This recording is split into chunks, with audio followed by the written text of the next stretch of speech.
Why are you stopped on a fucking slip road? Why? What is wrong with you, woman?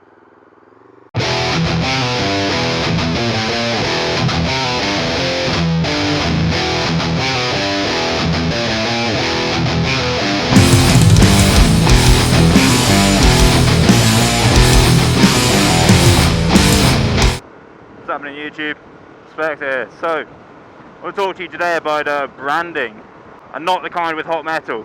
Right. So, first of all, before we start, I've ridden in the rain recently. My bike, my camera, my everything is filthy. It's the stuff on the lens. I apologise. I forgot to clean it because I'm on a mug.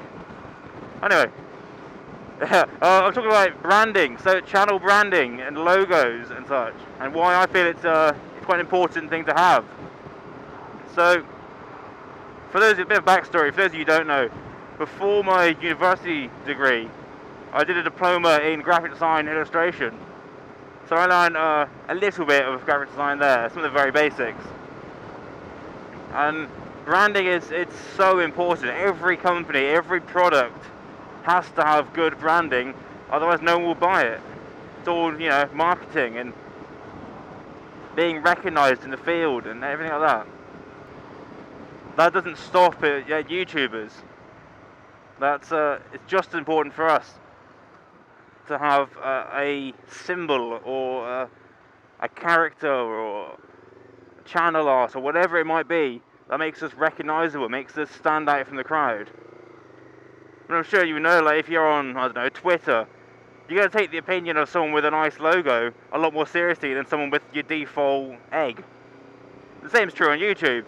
If you've got to go into a channel and they've got, some like default generic header or just a picture of their bike or something and they haven't got a logo, you're probably going to think they're a bit crap. And whether that's true or not is another matter, but you've already judged them at that point, so they're trying to win you over from a wrong footing. So it really is, first impressions are everything, and they're probably going to see the logo or the channel art or whatever it might be, or the thumbnails even, because that all comes in the same category, before they see your video, before they hear you, before they judge you on you. They're going to judge how you look. It's all like that, appearance. It's like if you walk into an interview, if you could be the best candidate ever, you could be some genius, well-spoken, polite, punctual, all of the good things they're looking for. But if you walk in some dirty clothes covered in shit, then they're not going to hire you. And they're not going to listen to what you're having to say because they're thinking, oh, this guy looks like crap. What's the point, Whereas if you're perhaps not the ideal candidate, you're good but not the best, but you go in and you're wearing a suit and you look good and you're, well dressed and well shaved and combed, well, that's a good start, and they're more inclined to listen to you and give you a chance. So if you look at that Vauxhall logo there, that is a big logo for a big company. You could take away the Vauxhall from that, and probably people who know cars would recognise the logo. Just going down the street here, Premier Inn. If you took away Premier Inn there, I think you just saw the purple, the crescent moon with the face, you're going to recognise the brand. I'm going to say it's called brand identity. I may have misremembered what that phrase is, but what it comes down to is your big companies and your big logos and such. After a while, you don't need to say on the logo what your company is because people just recognise the logo and they know the shape. So to give you an example, if you look at Apple, I'm sure everyone, whether they're techie or not, recognises the little Apple symbol with the bite out of it as being an Apple Mac or Apple computer or an iPhone, whatever it might be. You know where it's from. It doesn't have to say Apple on it anymore because people just already associate it. But if you look at their logo and how it's progressed since they first started as a company, you can see how much they've refined it over time to become this recognisable symbol that we know now. And the same is true in the motovlogger world. I mean, I don't know, let's pick a big one. Waterific, for example, someone I watch. His logo, which is the silhouette of his one of his helmets, the Venator. I don't know if it's the Mark 1 or the Mark 2, but it's that helmet with the spikes and the speakers. Don't think so. That's recognisable as Walterific, and also on the red background, because colours are important.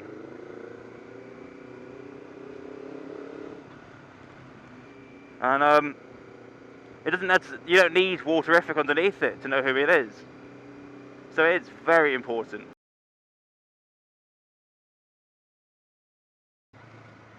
And we passed a sign back there for one-way street, and it's the blue circle with the white arrow. It's the same principle, right? So the sign doesn't say one-way street on it, but you know what it means, because you've associated that symbol with those words. Amazing the powerful effect that they can have. And how often you see it as well, like if you've got it all over your channel, you're going to see it a lot. The same applies for logos. I can't remember statistically, again, it's been a few years since I did this course, but there was something like Coca-Cola tried to make it so you can see one of their logos every like 15 seconds on the high street or whatever. So it just, wherever you go, it's just Coca-Cola, Coca-Cola, Coca-Cola being drummed into you. And apart from Scotland, it works all over the world. They're the top most popular drink in the world, soft drink. And that brings me on to my own logo, which admittedly is quite shit. Because, like I said, I learn only the basics. I'm not a very good artist. I try, but I'm not amazing. But my logo has progressed since the start of the channel. I started with a silhouette of my helmet, and I think it was my shoulders as well, in like a sort of square, with a skull, sort of eye socket type deal on the inside. And then after a while, I'll move to a colour 3D thing. And again, working with the skull in the helmet idea, I had a 3D sort of semi-toned drawing of a skull with the helmet and the raven on top. And then that one didn't really work because it was too tall. So when it's displayed as a thumbnail on, Twitter or YouTube or wherever, there's just a lot of white space beside it on each side, and it's because you have to sort of squidge it down to make it fit into the square. It doesn't really work. You lose the detail. So I ditched that, and I made the more recent logo, which you can probably see actually at the bottom side of the screen, because I doubt I will change it straight away. Thanks for indicating, sunshine. Fucking hell. So there's that one there, which is round, so it fits into the square shapes. And also sometimes they cut it to round shapes. I think Twitch does it in a round shape, and when you're sending messages on Twitter, it does a round shape as well. And Skype, actually. So I tried to make it round to fit all of those, and it was alright, it's alright for a while. But I came back to the problem that it still didn't have my name in it. And that was kind of bugging me, because I'm not at the level where people are going to see my logo and identify it with me yet. I'm still the smallest of small fries. I've got, 189 subs at this point? So I'm certainly not at the point where I can have just a logo. So that got me thinking I wanted to make a new one. And also being, semi-creative, I do enjoy making them and drawing and such, so it's a little sort of challenge for me. So I made a new logo, and I've tried to include. I couldn't quite include Spectre 223. I just couldn't quite get it to fit properly. So I've got Spectre on it. But without further ado, here is my new logo.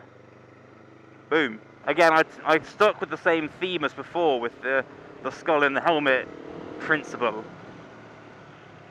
but I enhanced it a bit, stylized it a bit. And yeah, I got that. I think it looks pretty cool, to be honest. I'm sure in about 2 weeks' time I'll look at it again and be like, well, that's shit. But, we'll see. It will last for now. So yeah, let me know what you think. So feel free to slag my logo off till to my face, that's all good.